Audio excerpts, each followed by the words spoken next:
Oh man. Oof. Questions?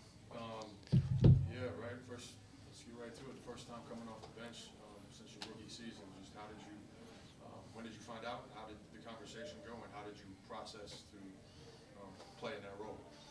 Um, Found out this morning. Me and Steve had a good talk about it, and you could do two things. You can pout, or you can go out there and respond. And I thought I did the latter very well tonight.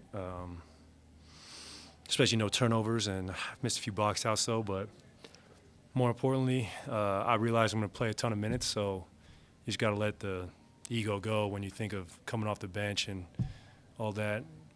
So, I mean, I thought about Manu Ginobili. That guy has 4 rings and gold medal, and he came off the bench his whole career. And I don't think anyone looks down on his Hall of Fame candidacy. He's one of the greats, and I thought I embraced it before tip, and I deserved it really. I didn't respond to the not playing at the end of the game well last night. I kind of took it out on the assistant coaches, and I apologized to those guys before the game. And I think that really let my guard down and let me just be myself out there. Did you feel free out there when you were playing? Yeah, absolutely. Because the moment you worry about what people say or what headlines will be written about being benched or the streak being broken is when you go out there and you don't play with that love, that compassion for your teammates, and that freedom that has gotten me to this point. So I realized that I didn't want to go to All-Star break on a sour note and have my best game of the season, hopefully build off it.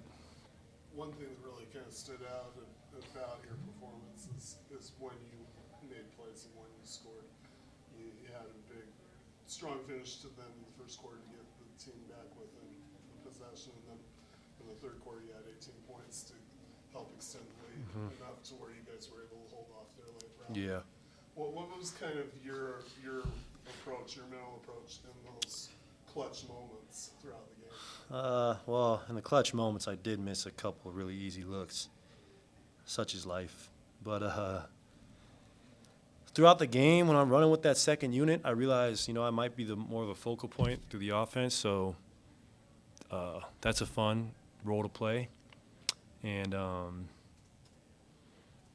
I just wanted to take it upon myself to prove to coach that I was going to respond like the champ I am, and I thought I did that well tonight, and I learned some things tonight that I'm going to carry with myself throughout the whole season. What are some of those things that you learned? Just to play for your teammates, play for the fun of the game, play for the dubs, not the name on the back of the jersey, and that's when I'm at my best. It was when I'm winning is the only thing that concerns me. Has that been a kind of a challenging tightrope to walk between the name on the back and the name on the front? Yeah, because you're so used to being at a certain level, shooting a certain percentage, attending all-star games, and then it just is a little harder these days, and there's nothing wrong with that. I'm not the first athlete to go through it, so I realize how lucky I am to still be playing this game at 34 years old.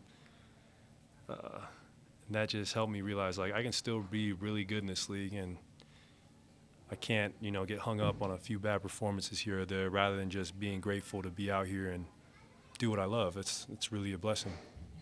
Good timing for the All-Star break to just kind of decompress? Absolutely. It's been a long season.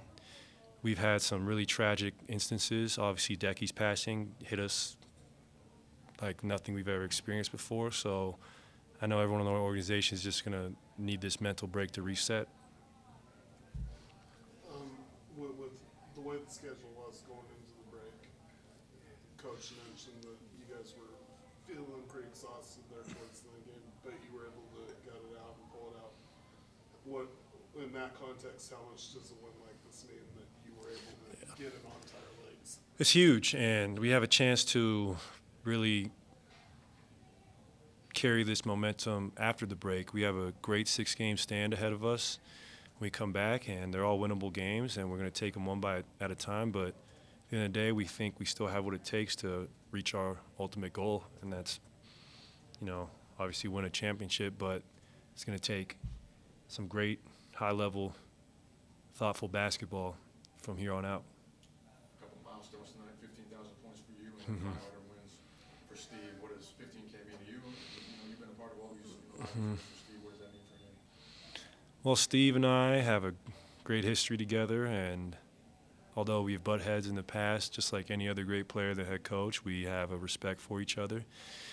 And to be in that 15,000 point club, I mean, the sixth warrior to do it is a huge honor. I mean, I'm in there with Hall of Famers, and that's just humbling for myself to be on the same list as Wilt and Steph and Molly and Rick Barry, and it's really a dream come true.